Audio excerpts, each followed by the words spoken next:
Everyone, next we have Bioxytran Inc. They're an OTCQB company trading under the ticker BIXT. The company is a clinical stage biotech with 3 revolutionary platform technologies that were quickly developed using the power of AI. They have a broad spectrum oral antiviral drug that recently completed clinical trials and achieved 100% viral reduction in 7 days, a feat only accomplished by one other drug in the past decade. Their drug is a galectin inhibitor that not only neutralizes COVID-19, but also neutralizes influenza and RSV and prevents it from entering cells. They are currently recruiting patients for their dose optimization study, which will give them the ability to proceed with their registrational trial in India after they finish. They have a second platform drug, an oxygenation molecule, being developed to treat stroke, and its development is supported by an FDA-approved device that detects local tissue oxygenation. So due to the molecule's small size, it has the ability to carry oxygen into areas of poor circulation. And the company has a third platform technology that's capable of treating cancer metastasis. So over the past year, Mike, you have had quite a few updates regarding your licensing and partnership initiatives with big and small pharma. Now, I understand today you want to give investors a peek at your virology presentation. So welcome back to the conference, Mike. I'll let you get to it. And after you're done, I think we should talk a little bit more about your pivot to universities. Okay, well, thank you. And I'm happy to be here again on the Emerging Growth Conference. So we'll start off with Bioxytran. I'm the Chief Communications Officer for Bioxytran. And let's look at our tagline, breaking the one virus, one antiviral paradigm. This is how this presentation that I'm giving is going to be given to the big pharmas of the world. So that's the background that I want to give to you. So here's how we start off.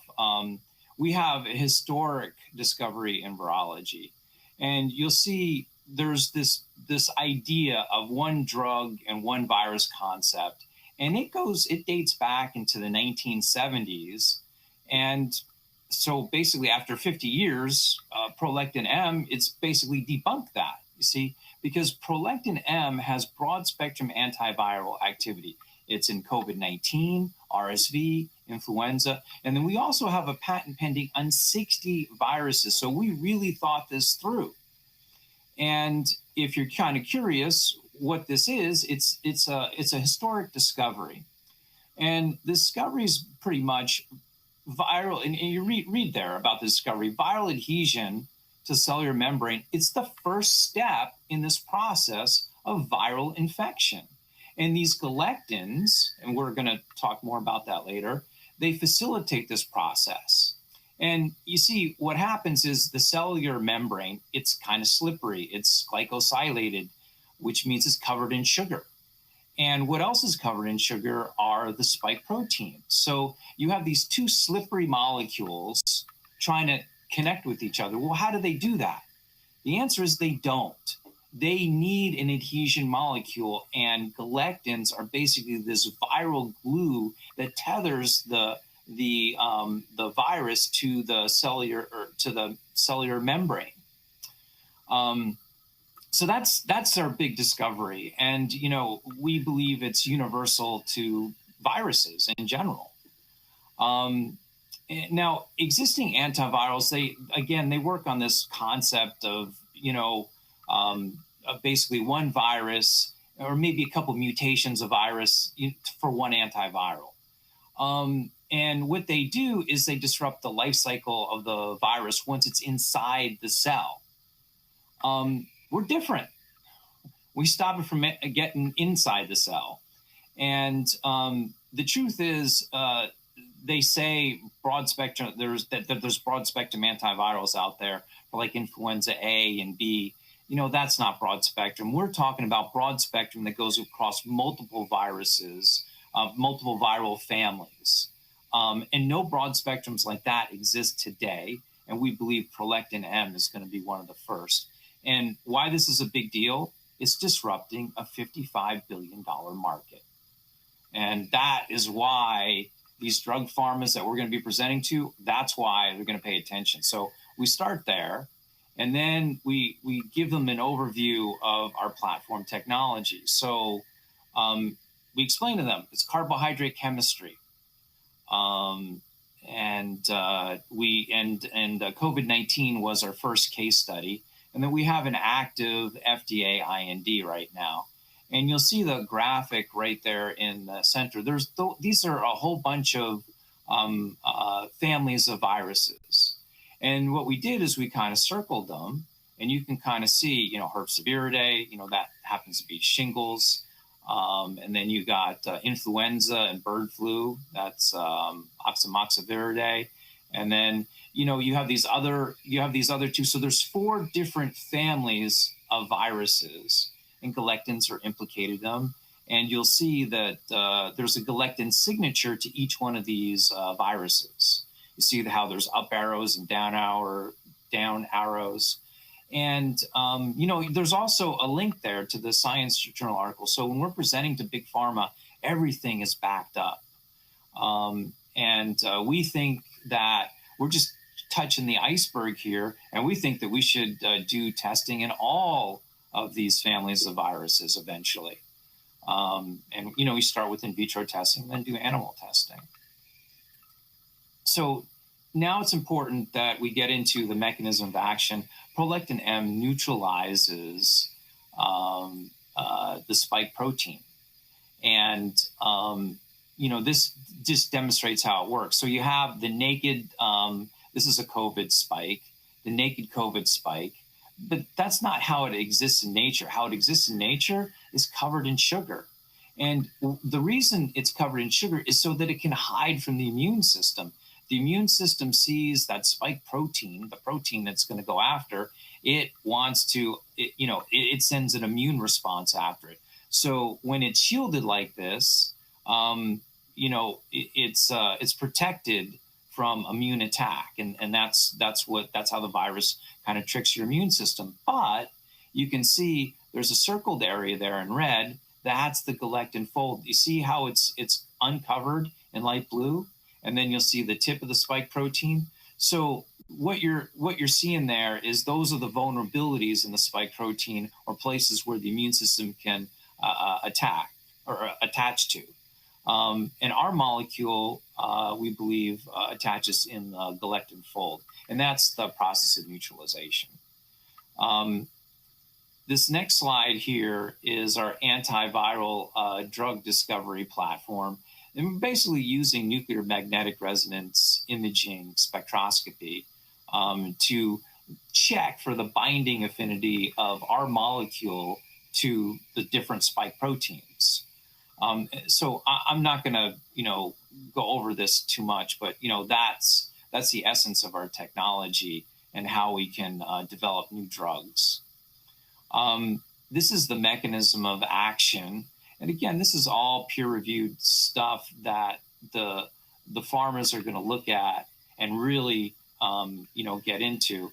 What you'll see there, though, in the upper right is you'll kind of see how the galectins, they facilitate this tethering or viral attachment to the cell. And you can kind of see the first shows the green if it's attached. And the second shows, well, what if we use an inhibitor? Then it can't attach. It's a really simple concept. And I wanted to highlight one thing that we'll probably talk about later is hemagglutinin, the second bullet point. Hemagglutinin spikes, they're involved in influenza and bird flu. Okay, so just keep that in the back of your mind. Now, pharmas, they're not easily convinced. So you got to basically hit them over the head. And there's this one article here that really smacks them. The pivotal role of galectin-3 in viral infection, a multifaceted player in the whole palate. That's a word salad sandwich. The bottom line is right there. Galectins are a universal druggable target for viruses. Universal druggable target for viruses, and they're involved in the complete life cycle of the virus. So no matter what stage of the infection, of a viral infection you're in, they're involved. So you know how some antivirals, you got to take them like Tamiflu, you got to take it within the first 48 hours, or otherwise the benefits very limited. Based on this theory, that's different. So I just wanted to, this is something that we would highlight because there's more utility to this drug over the current antivirals. So we think this is a paradigm shift. Now, these are slides that big pharmas are going to want to look at. They're going to want to look at your in vitro data. We're just going to skip through this kind of fast because I don't want to get too science. I don't want to get too deep into the science with you guys, but you can kind of see prolactin M in vitro and RSV and the other one. And then we get to the clinical trial results summary. This is where we're going to focus a lot of our time and attention with the pharmas. Number one, elimination of viral load and symptoms within 5 days. We reduce infectivity, so that means we're not spreading it from one another to each other. And we're going to quiet this. We're going to quiet the cytokine storm. That's the theory behind it. And we're going to have a robust antibody response, meaning that just because we clear the virus so incredibly quickly, that doesn't mean that you're going to be subject to follow-on infection because you didn't build up an antibody response. You're actually building up a more robust response. Now we get into the actual clinical trial results. Now on the left, you see some lines there.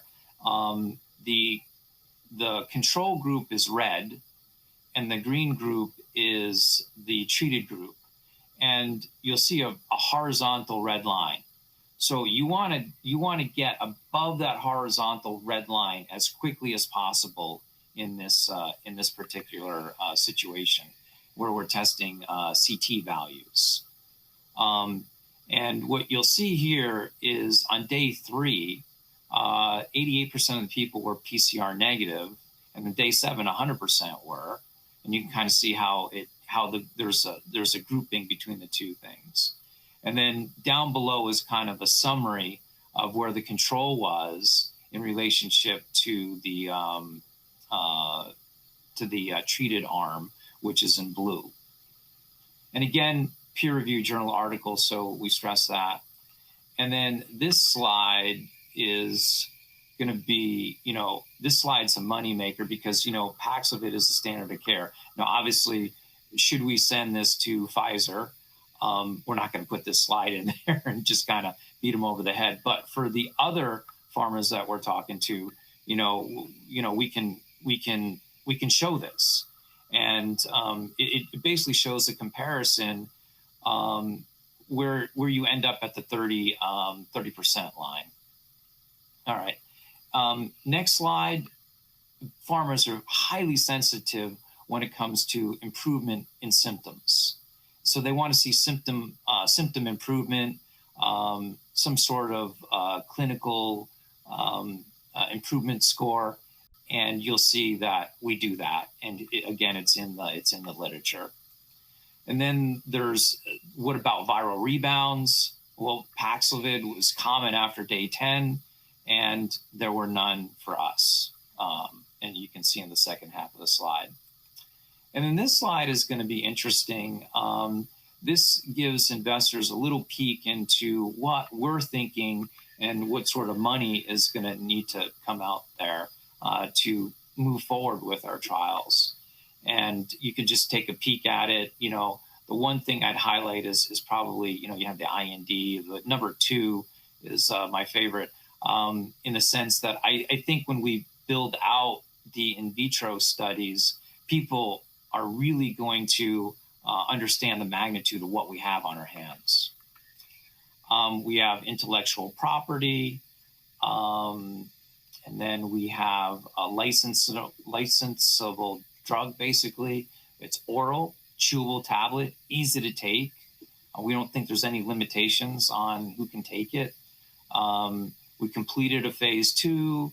We are ready to start. We have an IND. We can upgrade once we have some PK studies.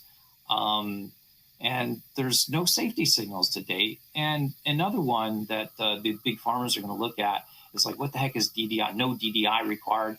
That is drug-to-drug interaction. So basically, we don't have to go testing, well, what if you take this drug and that drug, is there an effect? Because this is an untreated population. No one's going after this population except us. And then it's inexpensive manufacturing, easy to source the active ingredient. I think that is pretty much the end of my presentation to Big Pharma. Let me see if there's anything else here. Yep, that's the conclusion. So it's kind of back to you, Anna. Perfect. Well, as always, Mike, it was an informative presentation, and I hope for your sake that this eventually translated into some sort of licensing deal with the pharmas. Mm-hmm. So I told you I wanted to circle back on your latest press release with the University of Georgia. So understanding it a little bit more, they are on the top university when it comes to dealing with poultry health, and some consider Georgia the poultry capital of the United States. Yep. We know this is a big issue here in the U.S. Most of our chicken and eggs, they come from farms in Georgia. We love our chicken and our eggs in the U.S. So talk a little bit about this collaboration. How did it come into play, and what are your goals from it? Well, we actually had a shareholder who brought this to attention and made an introduction. I believe we have the best technology, bar none. So it kind of makes sense that we would team up with the top university, like the University of Georgia, which is actually world renowned for its study in bird health. Now, if you go back and read my LinkedIn article on bird flu back in April of 2023, you're going to see we were very early to not only recognize that bird flu was a big threat, but we also proposed a common sense way to treat it. You see, the culling of chickens to control the spread of disease, this just wasn't sustainable, which is why the government is looking for a solution. And I'm pretty sure that we have it. Now, they're offering $100 million in grant money to develop solutions, and we're excited about that. So I heard about that, and apparently the USDA is going to support bird flu projects so they can see if there's a way to treat the birds once they're infected with bird flu instead of culling them all. Millions. It's devastating. So can you tell us more about this program and how it fits in with your overall strategy? Okay. The APIX program that you're talking about plans on funding up to $100 million worth of research in order to develop a vaccine or a treatment. We fall on the treatment side of things. So they're looking for better ways to diagnose the chickens and also improve biosecurity. Now, our focus is on the development of a water-soluble galectin antagonist capable of neutralizing the virus in the birds. Now, we think the grants are a great way of bringing awareness of what we do. And don't forget, we have the world's first broad-spectrum antiviral. It's not approved yet, but it has that activity. And I've been trying to preach this concept to investors for a couple of years. And finally, you'll see the stock woke up. But the truth is, that's not saying much because it's still stuck at like a $17 million market cap.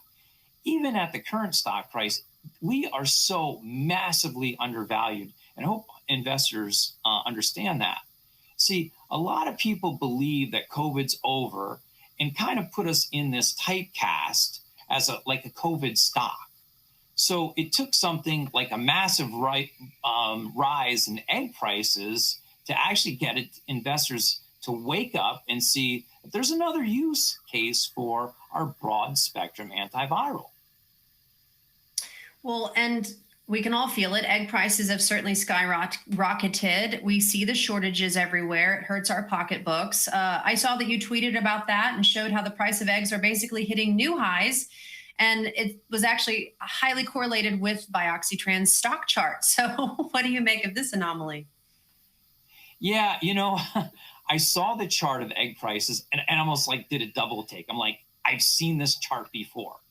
And then I looked up our stock chart and I was like, man, this thing is spot on. So This basically means if eggs continue to rise, there's going to be a greater demand for our disruptive technology. That's kind of my takeaway. And our stock should follow in suit, right? Now, it's kind of refreshing to see investors realizing that Bioxytran is basically this blue chip pure play in bird flu. And at the last Emerging Growth Conference, I kind of went over our competition in the human antiviral market, but I really didn't touch on the opportunity in this livestock market. And, there's only one player out there, Zoetis, and they have a potential vaccine for chickens in the queue. But the current administration is just downright nasty toward vaccine makers, and that's really great for us. If they mandate vaccines in chickens, it's basically going to destroy the export market for the chickens, because the other countries that buy chickens, they simply won't buy the vaccinated ones. And we think this is a huge opening for us. If we can show some efficacy, and we will shortly, then I think we'll become the favorite in this billion-dollar livestock business to prevent the spread of bird flu. Well, you seem really confident that you have a solution in bird flu, and I don't think you've done any testing. So where does this confidence come from, Mike? Anna, here's the thing. We're talking to the top universities in the world about this problem. And when they see our in vitro data in influenza, they see how robust our phase 2 data is. They get the idea that our galectin antagonists are in fact broad spectrum and target this viral entry that we talked about in the beginning. Now, all the scientists we're talking about, they get it, and they get it fast. Unfortunately, the only people not getting it are investors and government researchers that are basically looking to evaluate our work and how many boxes you check to qualify for their funding program. It's kind of this tale of two worlds. We have a massive buy-in from the world's top university in poultry, but investors are treating us like we're almost a startup. Just look at our stock price. Now, there's a massive disconnect between researchers and investors. Now, one of the virologists that we talked to shared the mechanism of action of some of the solutions that she was researching. And you know what I learned? Almost all the ideas revolved around the concept of modulating the immune system to squeeze out a better immune response from the chickens to the virus. I mean, we tried that approach in COVID, and not one draw saw the light of day. Now, add to this challenge of treating domesticated animals, because why? It needs to be easy to deliver and cost effective. So that's another constraint that you're putting on a solution. Now, compare these other alternatives. We have basically the best of breed solution, and that is how we landed a top researcher. And I'm not sure investors have completely connected those dots yet. You just mentioned top universities. So does that mean you have other collaborations in the works?